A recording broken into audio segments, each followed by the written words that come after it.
Hello, you are listening to the Natural Healing Show for UK Health Radio. I'm your host, Catherine Carrigan, medical intuitive healer, Amazon #1 bestselling author. You can find out more about me and my work at my websites, catherinecarrigan.com and unlimitedenergynow.com. While you're there, definitely sign up for my newsletter so you can learn even more about how you can heal yourself naturally. Now, our guest today is one of my favorite people in natural healing, Kelle Sparta. Kelle Sparta is a spirit doctor, transformational shaman, and host of the Spirit Sherpa podcast. And she has a new book, and I'm going to let her tell you the title of your new book because it's so long. We do have time to say the title of the new book, and you'll definitely want to read it on this show. You can find out more about Kelle Sparta and her wonderful work at her website, kellesparta.com. Welcome, Kelle Sparta. Thanks so much for having me, Catherine. It's awesome to be here. So, Kelle Sparta, will you share for our audience the entire title of your new book, which I know you put your whole heart and soul into? I did. It's called The Overachiever's Guide to Nailing Your Spiritual Growth in Record Time Without Quitting Your Job, Giving Away Your Power, or Joining a Cult. Well, yeah, because again, lots of people think, well, like you said, you have to join a cult or quit your job or give away your power, right? Yeah. And you and I both know that's not okay. And so will you give our audience like maybe a 1-paragraph summary about what your book is about, your new book? Absolutely. So the biggest challenge when you step into a spiritual growth space is that there is no curriculum.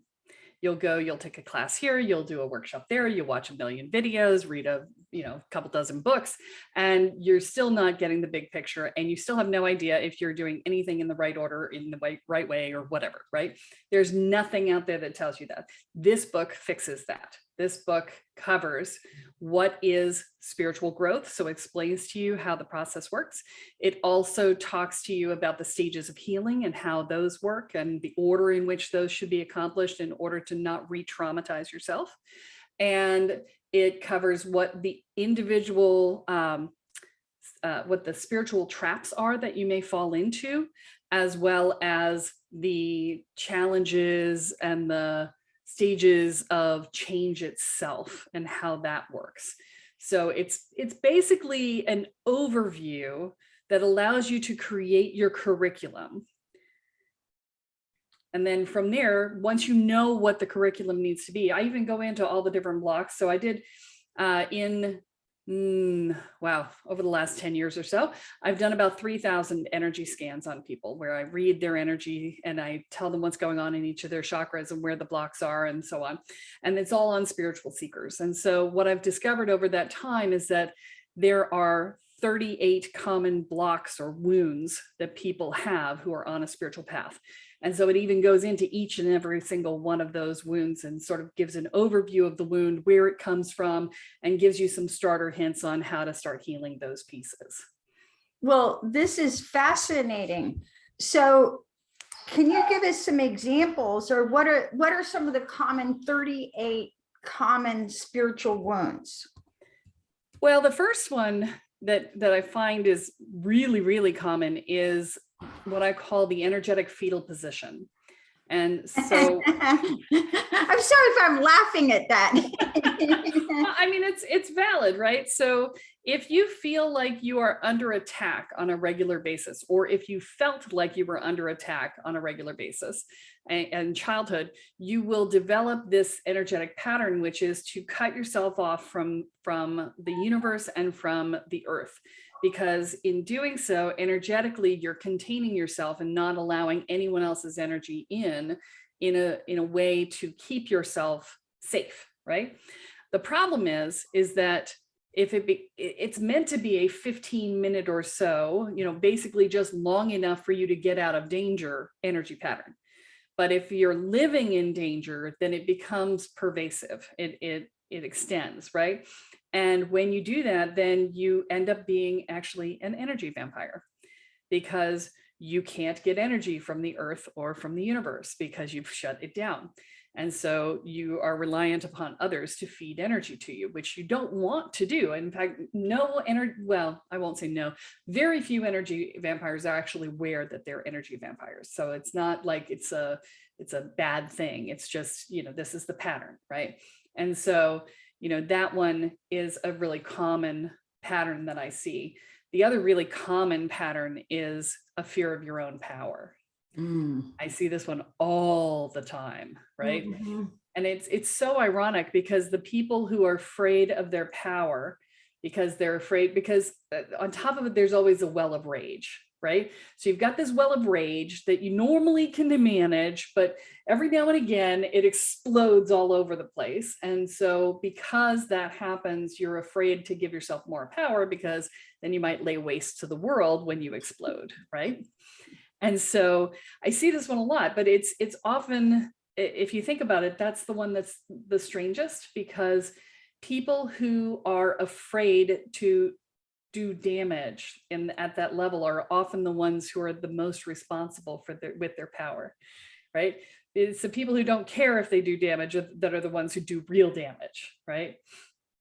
So there's that. And then, we see things around worthiness, around being good enough, being, sometimes too big, too much, right? I'm too big and too much, and I have to make myself smaller to make everybody else feel better, right?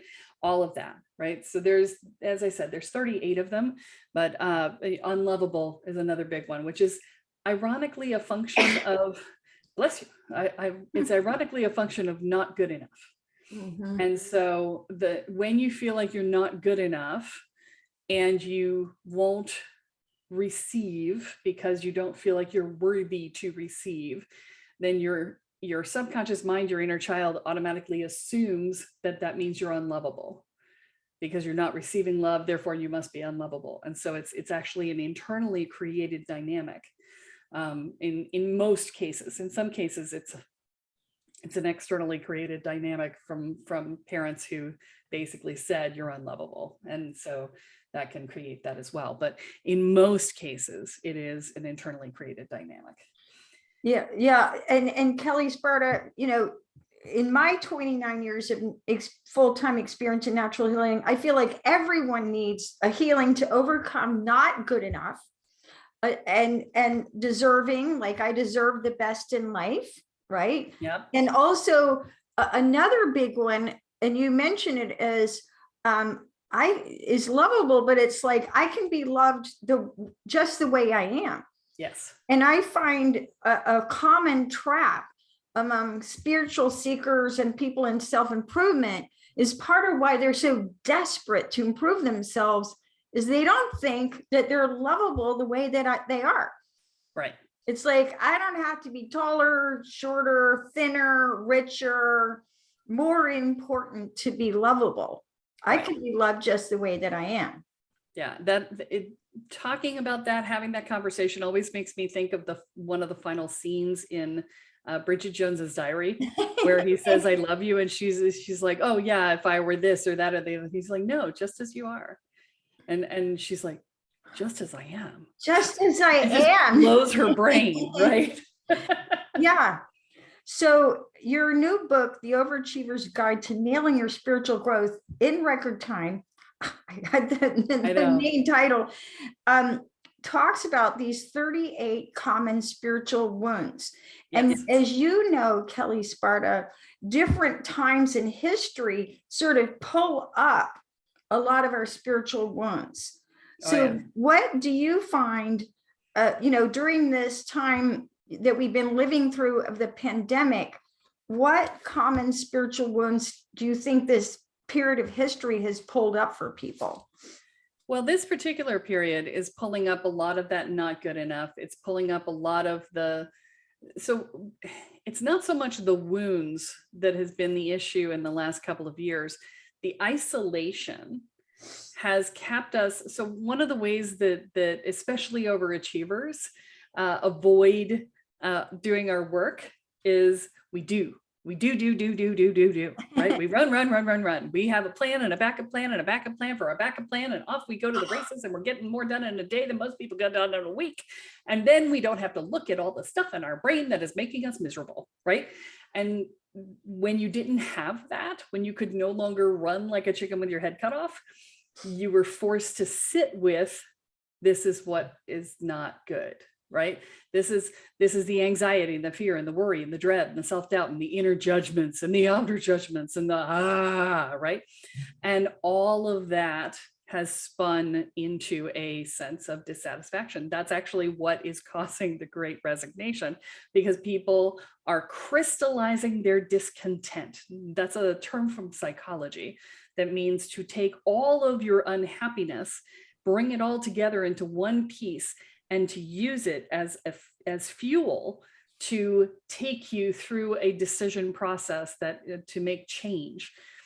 Tony Robbins is a fan of saying the pain of change must be less than the pain of saying the same if you're going to make change. And so crystallizing your discontent increases your awareness. It doesn't increase how much pain you're in, it increases your awareness of that pain. Because with tolerating things, we see one of them at a time. It's like, oh, I'm not happy about this, or I'm not happy about that. But if you bring them all together at once, you go, wow, look at all these things I'm unhappy about. Wow, I'm just unhappy, right? Then you have the energy to move through the change, no matter how challenging or how scary or whatever it may seem. And the irony about change is that the first step is the hardest. We think, oh my God, I can't do this. There's no way I can do this. How am I going to do this? I can't. But if you can find the courage to take that first step, everything else gets easier, because it proves that it works, right? Because the real challenge is, I can't risk this and have it not work, because it's too big a risk to not have a reward. And that first step, you don't know that there's the reward except by believing other people who say there is. And since your trust in people is not so great, that's really hard one, right? Okay, so in my work as a medical intuitive healer, there's something called the spiritual clock. Okay, so I'm going to give you an overview of this. So you're born at 12 o'clock, and from about 12 o'clock to 5 o'clock, you're following the tribe. And so if the tribe says, we don't eat meat on Fridays, we go to church, you have to wear a hat to church, we do things this way, and when you have problems, you don't talk about them, you stuff them, and you eat or take drugs in order to suppress them. That's what you do. So from 12 to 5 o'clock, you're basically doing things the tribe way. And then what happens at 5 o'clock is that a challenge comes along that's so big, so unexpected, and so overwhelming that the old tools don't work anymore. And you're like, I've been not eating meat on Fridays, I've been wearing my hat to church, I've been taking my drugs and drinking too much, and it's not working. And so at 5 o'clock, you get a new toolbox, and everybody's tools are different. So for one person, they may learn meditation or take up an exercise program. Someone else may study shamanism with you, and everyone learn, or someone else may go, I'm going to take up bird watching. I'm going to get outside in nature. So everybody's tool is different. And then when you go across from 6 o'clock on, then you're in responsibility. Then you're in a greater sense of awareness about the choices that you make and how your choices impact the life that you experience. And, I could go on, and then when you finally get to 12 o'clock again, then your spirit goes out of your body, right? Okay. But it's that 5 o'clock period when, everything hits the fan and it's so big. That's again, as you said, it gives you the energy to propel you forward. It's like, I can't do this anymore. It's not working. Yeah, mine hit really hard. And I know exactly when I hit 5 o'clock. I was 28 years old. I was in my Saturn return. I was married to a lovely man who I loved, but we could not get along. We had nothing in common. And we were stuck in this Cold War power struggle that just never fixed. I was living in a big house that I never wanted.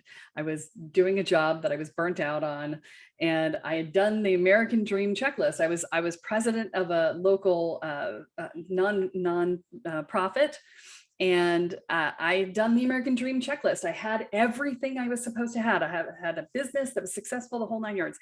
And I looked at it and I went, I hate my life. Mm-hmm. I hate my life. This is not happiness. I did what I was told and it didn't work. I'm done. And I did. I just sold the business. I divorced the husband. I made him take the dog. We sold the house. I moved out of state and went to move in with a bunch of people I met at the Renaissance Fair. So my former business partner said I ran off and joined the circus, right? Yeah. Yeah. And then your spiritual growth, your true spiritual growth begins. Oh, now, huge. Took off like mad. Yeah. With this wonderful insights, we are going to pause and take a break from one of our commercial sponsors.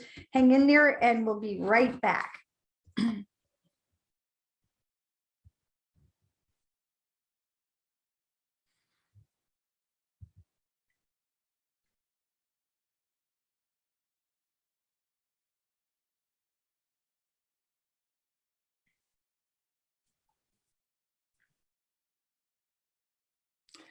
So Kelle Sparta, transformational shaman, what is the difference between healing and spiritual growth? Oh, great question. Okay. So healing is part of spiritual growth, but it's not all of it. So the healing process is the process of, well, let me back up actually, because what you first have to understand is that we choose the lives that we're having in order to accomplish the missions that we choose to have on the planet. And so people who have spiritual missions on the planet will choose challenging early lifetimes, early childhood, because it stretches our energetic container and it forces us to grow our ability to hold and to endure and to put one foot in front of the other in challenging circumstances. And this gives us greater power in the long run because it creates this container that can hold more. And the very first thing that we have to do is we have to get ourselves out of trauma brain, because trauma brain will keep you from being able to do anything else. Mm-hmm. And so the number one piece is, okay, I need to get away from my fear and my anxiety, my worry and my dread, my self-doubt and my inner and outer judgment. And I have to build a foundation of self-support and courage, because up until that moment, all of your bandwidth is taken up with worrying about where the next shoe is going to drop, the next person who's going to get upset at you, the next place that you're going to be in trouble, you know, blah, blah, blah, blah, blah. It's all this, right? And you have no bandwidth. You're in survival mode. You're in fight, Absolutely. flight, or freeze. You're not able to access the frontal lobes of your brain where you're able to, you know, think logically and remember what you've learned. Yes. Yes, precisely. And you have a skewed perspective of yourself and the world around you as a result of the trauma, right? And so there's a process that you have to go through in order to clear that. And then the next step is to take that container that you so lovingly stretched as part of these challenging experiences and heal it, because the stretching has caused it to tear and to have holes in it. And so now you've got to heal it up so that it doesn't leak energy. And, you know, a simple question about whether or not you have a leaky container is, if you're going to do something for yourself, not for others, but for yourself, and it's something big, and if you need to build up energy, and then pull the trigger on the decision immediately, or else all the energy drains back out, then you've got a container that needs healing, right? And so that's step 2. And then step 3 is to do what most people refer to as shadow work, right? It's the identifying your stories, your limiting beliefs, your constructs that you have, the perspectives that you have that are skewed, and to address them, right? And that stage never ends. So I got a very interesting question. I spoke at Soul Treat in October of last year.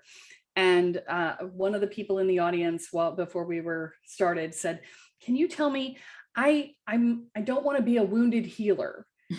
So I did my shadow work and I thought I was done. And then more stuff came up and I was like, yeah, that's going to continue to happen. And she was like, well, how do I not be a wounded healer? And I said, great question.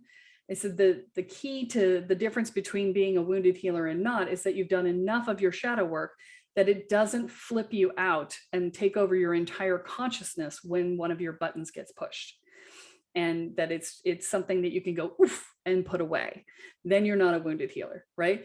So the shadow work piece continues throughout your lifetime.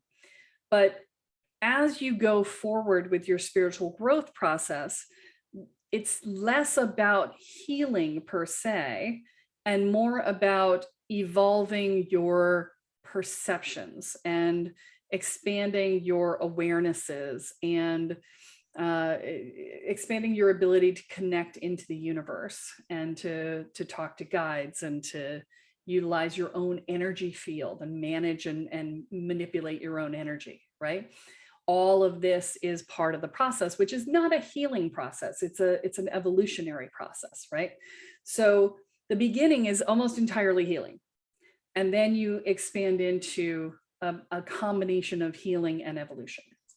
Okay, great explanation. And, within the past month, I was doing a session with a client and she told me, she said, I had this vision, and she described the vision. And she said, what is that? And I said, it's your shadow. And she's like, oh my God, it's still there. I said, everyone has a shadow. And she's like, but I have to get rid of it.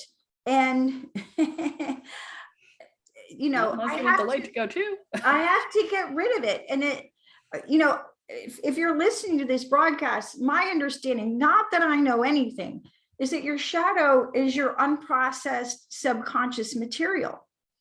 And, you're human and I'm human. And, Carl Jung said the only way to live in the light is by constantly knowing where your shadow is. Mm-hmm. Right? So even those which kind of brings me to another of your questions, what is the cure for perfectionism? Because so many people, like this lady, she literally thought, I've got to get rid of my shadow. Yeah. Well, so I want to comment on that first, and then I'll talk about perfectionism. But I would say that the goal isn't to get rid of your shadow, but is to befriend your shadow. I agree. Absolutely. And to allow it to be what it is and to inform your life, right? Yeah. Because all your real gifts in life exist in your shadow if you will go and mine it, right? It's a diamond mine if you will go and mine the diamonds. And in terms of perfectionism, the cure for perfectionism is simply letting yourself be human. Yes. Yeah. Yes. Yes. It sounds like a simple thing. It's not. I want to say that that's not a simple thing, because the reason that we're trying to be perfect is because we're trying to be loved. And we think that being perfect makes us loved. And in actuality, the irony is that it actually makes us less lovable, because we are being overly demanding of ourselves, which means we are also overly demanding of others. And it makes us very hard to get close to because we are judgmental as crap. Yeah. So much, right? My observation on this is this, okay? So follow me if you will. So just Kelly and I are both really nice people, I think. Okay, but every person has a unique vibration. You are already, people see all the Hollywood celebrities. I want to be that beautiful. I want to be that rich. I want to be that famous. Like, oh God, save me. But anyway, but it's like you're a unique vibration. You're already a VIP. You're a vibrational interference pattern. So you have unique energy. And once you kind of get that, you're here to be your unique frequency. And it's that energy that you give to the world. And once you kind of get that, I'm here to be the Catherine Carrigan frequency. I don't have to be better. I don't have to be taller, richer, smarter, better looking. I just have to be me. And once you understand that, it's like it's your energy and the way you do things. that is the gift. And Emily Conrad, who I had the privilege of meeting years ago, she was an absolute off the wall genius and the inventor of a healing technique called the continuum.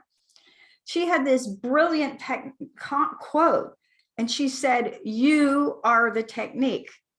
So, those of us who've studied healing work for decades, like I studied so many modalities, I can't even tell you how many modalities that I have mastered. But at the end of the day, it's your energy that makes the difference. And so when you kind of accept that, you can just, I can be Catherine. I make mistakes every day. So thank God. All I have to do is be me. And all you have to do is be you, right? Yes, absolutely. Yeah. And once you've done a fair amount of study, what happens is that you take what works and you leave behind what doesn't. And the resultant end point of that is that you have created a new facet of spirituality that is uniquely yours. And that happens for everyone. I don't care if you studied under the same teacher for your entire life. You will take what works for you and leave behind what doesn't. And you will evolve your own space. Yes. So, yeah. And I remember when I studied medical intuition years ago, a really wise comment was made, which is the vibration of the planet is speeding up. So what used to work 20 years ago may not work now. And it's not that it was wrong or bad. It's just you want to stay in current vibration. So which brings me to the next question, which is process of change. What does that mean? So the process of change has its own set of steps that you go through. And we don't get taught that at all. And so what happens is, because we don't understand the process, we will often quit in the middle and not realize that we're quitting. We think, oh, it didn't work. And so a classic example of this, and there's two different pathways that I identify in the book. One is the inner pathway and one is the outer pathway. Okay. And so in the inner pathway, the place where we quit the most is the place where we're trying to make a change. We're trying to make a change and we catch it earlier and earlier, but we still don't do it right. And okay, fine. And I realize it after the fact, whatever. And then, you get to the point where you're like, I don't want to do it this way. And you do it anyway. Right. And then you're like really upset at yourself and you're like, well, clearly I just can't do this, and you give up. And what you don't realize is that that's actually not what happened. What happened was you built momentum towards that choice long before you said, I don't want to do it this way. And it was the momentum that carried you through. It wasn't your lack of ability to be disciplined. And you just needed to wait a little longer for it to actually kick in early enough that you could change your choices. And so because we don't understand the process, we give up at that moment and we go, well, I just can't do this, right? And on the outer process, the time that people are most likely to give up is when they're sitting in the void. And so what that is, I call it sitting in the empty room, because I use the metaphor of buying new furniture, right? And so you order your furniture, you get rid of the old furniture in anticipation of the new furniture coming in. And now you're sitting in the empty room going, what did I do? I knew what that furniture was. I knew where those old springs were that I could avoid sitting on. I knew my arms fit perfectly on that. The cushion was molded to my butt in a way that was really comfortable. And yeah, it was ugly and it was pokey, but I knew it and it was mine. And I don't know if I'm going to like this new thing. And and the monkey mind kicks in and goes, this was a bad idea. You should go back. Right? Which is why I always encourage people to set fire to the furniture so that they can't take it back. But, when you're sitting in the empty space, it's because we don't recognize that we're sitting in the empty space, because we don't recognize that that is the point at which things are hardest. We don't have anything to lean on to help us get through that dark night of the soul where the monkey mind is screeching, right? And so when you know that that's going to happen, you go, oh, I'm in the dark night of the soul. You're the monkey mind. You can shut up now. We'll just wait and see what happens when the new thing comes in. And then if we don't like it, we can make a different choice, right? But if you don't know that's coming, then it can be very overwhelming. And a lot of people go back to their comfort zone again.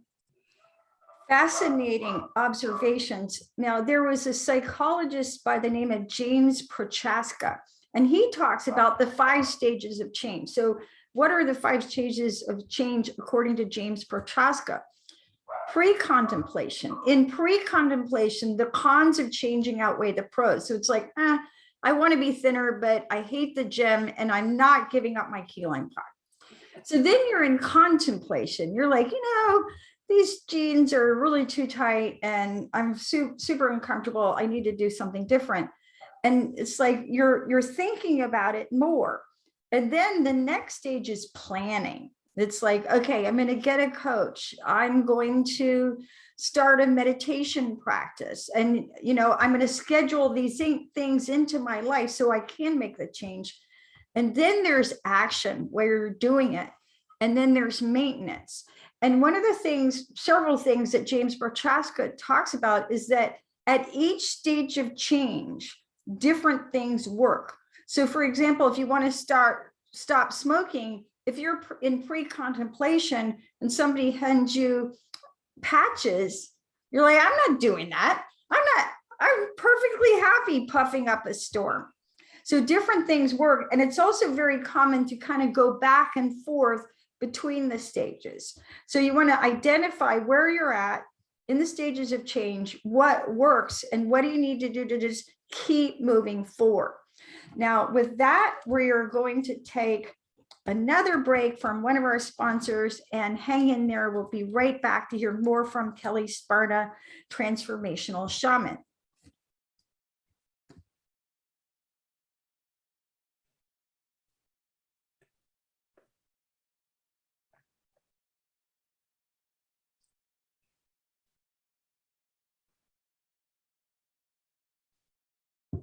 So Kelle Sparta, transformational shaman and author of your first book, The Overachiever's Guide to Nailing Your Spiritual Growth in Record Time, you talk to people about why they don't ask for help. Can you tell us why people avoid asking for help? Why is that?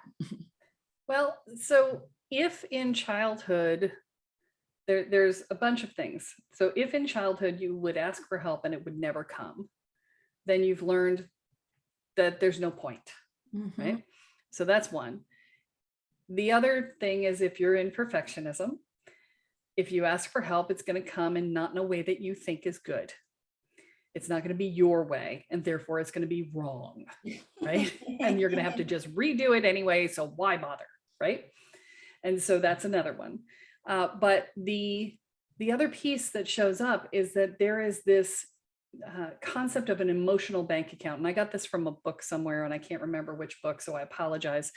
I've read so many books in the last 40 years that I don't always have them. But there's this concept of an emotional bank account, and you make deposits by what you do for others, and you make withdrawals by what you ask from others. And for most people, well, no, I shouldn't say most people. For healthy people, a deposit of an action is the same whether it is a single action is the same whether it's a deposit or it's a withdrawal. Okay, so if I do you a favor, it's worth $1. If you do me a favor, it's worth $1. But for people who have trauma backgrounds, a deposit in someone else's bank account is perceived as like 50 cents. And a withdrawal from someone else's bank account is perceived as $50,000 withdrawal. And so the problem is that you feel like you've got a deposit, right? And when you make a withdrawal, it's like the bank account is suddenly empty again. And that again is something you were trained as in childhood by your parents, because your parents found you to be a burden, or, you were, raised by a narcissistic parent who didn't want to do anything for you. And so they would begrudgingly do one thing a year, right? And that's how you were trained. It worked. And so a lot of it's about repositioning your understanding of what a healthy relationship looks like, and that deposits and withdrawals are equal, based on equal pieces, right? And so those are all the reasons why people don't ask for help. Is it possible to be an energy vampire without realizing it? Yeah, well, we talked about that earlier, right? We talked about the energetic fetal position, and just there's a good way to know if you're an energy vampire is if you are more energized around others than you are when you're alone. If you're not good at being alone at all, then there's a good chance that you're an energy vampire. And it's actually, the irony is that it's a very simple solution.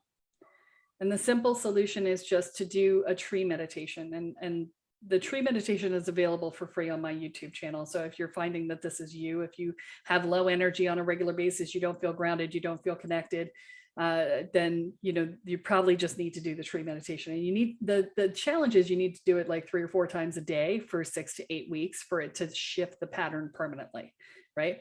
And then every time you get threatened feeling, you'll have to do it again to open it back up again, because that's your default when you feel threatened. So, but it's a very simple meditation. It just opens you up to the sky. It opens you up to the earth and cycles energy through, and it solves the problem of the energy vampire and the energetic fetal position. It's a super simple solution. Beautiful. Now, Kelle Sparta, what do you see as the biggest problem in the spiritual world today? It would be that lack of a curriculum, right?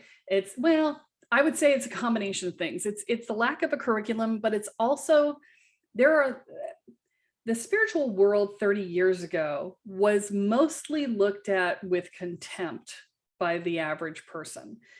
People looked at it and went, oh, that's that woo-woo stuff over there. We don't talk about that. And because most people weren't paying attention to it, the people who were there were serious seekers. And they really knew their stuff, and they were really interested in doing the work. Today, spirituality and personal growth has become a multi-billion-dollar industry. And now what you have is a lot of marketers masquerading as gurus. And it is so much easier to get information and so much harder to find good information, because a lot of the information is terrible. And it's put out by people who are recycling aphorisms that they didn't understand in the first place. And so well said. They're marketers, not healers. Exactly. So you feel that everyone is so exhausted right now. One of my 10 books is Unlimited Energy Now. Why do you think people are tired right now? Oh, they're burnt. They're crispy crittered. The pandemic made us aware of how fried we were, right? I have a friend of mine who is a classic overachiever, run, no matter what I say, I'm like, take a day off, please take a day off. And she's like, no, I'm fine. It'll be fine. I'll take an evening off. It'll be fine. And well, she actually went on vacation for a week and then came back and did a weekend with friends. And she said, I became completely aware of exactly how tired I was, because I am now not able to do much of anything. I'm like, yes, this is why I've been begging you to take time off, right? Because we are unaware of our burnout, because we're running so fast and trying so hard that we're not aware. But the pandemic has forced everybody to be still. And so it's not that we're more tired than we were, it's that we're more aware that we're tired. And then on top of it, when we're now that we can't shove those feelings down, on top of it, we've got the pandemic, which is constant trauma. It's like I could walk outside and contract something that could kill me. That is a constant death threat scenario, which, we don't pay attention to and acknowledge because it's like, well, it's pervasive and everybody's dealing with it, so it's not a big deal, but it is a big deal. So there's that. And if you're in the US, then we've also got all the civil unrest that's been happening and all of that. And, there's just a huge amount of change that's happening as well, which is its own form of trauma if you're not choosing it, right? Yes. And so if the change is happening to you instead of you choosing it, it's more traumatic. And even if you are choosing it, certain choices will put you a 10 out of 10 on the stress scale for an entire year. Psychology Today, I don't know, probably 25 years ago, put out an article saying these are the 10 top stressors that if you do one of them, you are at a 10 out of 10 on the stress scale, which is moving, death, divorce, having a baby, empty nesting, all of these things. And these are things that will create massive amounts of stress because they change everything. Yes. As the author of Unlimited Energy Now, I wrote that book because the number one problem that I see among my clients is that they are in, some of the later stages of burnout. Yes. And they don't know how to get better, right? They don't know how to regenerate. And, one of the best pieces of advice someone ever gave me is only do what you can do with no stress. Right. So if you look at your schedule and it's like, oh my God, it's Tuesday, how am I going to do this day? Then it's too much. And it doesn't matter what other people are doing. Don't look at what other people are doing. Tune into yourself. People ask me all the time, how can I be more intuitive? I'm like, start with you. The word intuition is tuning in, and you have to be in tune with yourself before you can tune into others. Yeah. And I would add to that, don't even compare yourself to the you of 2 years ago, right? Because you're not that person anymore. And this isn't that world anymore. Right. So, that's the other piece that I see a lot. I just had this conversation with a client yesterday. So, he's looking at me going, I've been doing next to nothing for days. I'm like, did you have energy for more? He's like, no. I said, then that was perfect. The fastest, cheapest way to recover from adrenal burnout is to rest. Right. So Kelle Sparta, how does a person know whether or not their energy field has holes in it? Well, we had that little test that we did where if you have to make a decision and you have to run to build up the energy and then pull the trigger or else everything drains out, then you've definitely got holes in your energy field, right? Okay. Now you feel that people should not forgive too soon. I have to kind of differ with you on that one. I feel that forgiveness is a very powerful healing remedy. And I don't disagree with that. And so I want to clarify what I mean by it because it's important. So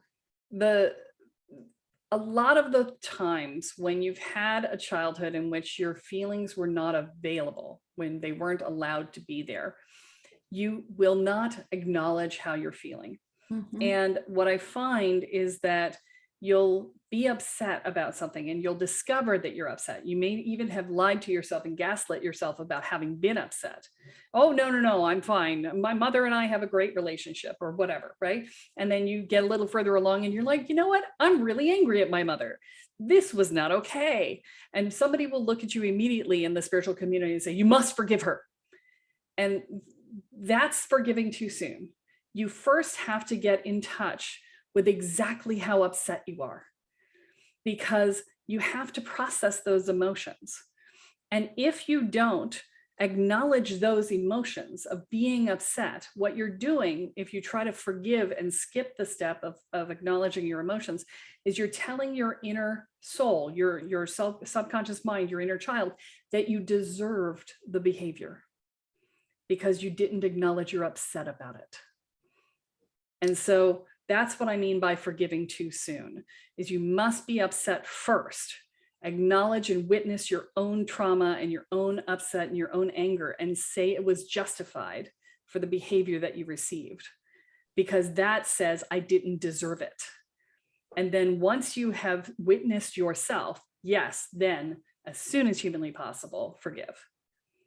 So Kelle Sparta, author of the new book, The Overachiever's Guide to Nailing Your Spiritual Growth in Record Time, any final thoughts for our audience? As we're stepping into this new way of being, and the world is waking up, right? As we're stepping into this new awakening, it's so important to realize that as you're stepping in, most of us come in with this sense of, oh, I've got this huge mission, right? When you wake up, there's like this sense of a mission that you have to get to. And it's usually very overwhelming and intimidating. And you're like, oh, I can't do that. I can't do that. How could I ever do that? You don't have to do that. Okay. The you of today does not have to do that. If you just keep putting one foot in front of the other on your journey, and you just keep stepping forward on your journey, by the time it's time for you to fulfill that mission, you will be the person you need to be in order to fulfill it. And it will not feel intimidating at all anymore. I will tell you this from the other side, because 25 years ago, I stepped into that and went, oh, I can't, and flipped myself out, right? I was just like, ah. And today I feel completely confident that I am capable of stepping into the mission that I saw 25 years ago. So the journey gets you there. So just be patient with yourself, and don't worry about what the end result is. Just take the step that's in front of you. Beautiful message. You've been listening to the Natural Healing Show for UK Health Radio. I'm your host, Catherine Carrigan, medical intuitive healer, Amazon #1 bestselling author. You can find out more about me and my work at catherinecarrigan.com and unlimitedenergynow.com. While you're there, definitely sign up for my newsletter so you can learn even more about how to heal yourself naturally. Our guest today has been Kelle Sparta, spirit doctor, transformational shaman, author of the new book, The Overachiever's Guide to Nailing Your Spiritual Growth in Record Time, host of the Spirit Sherpa podcast, and someone I truly respect.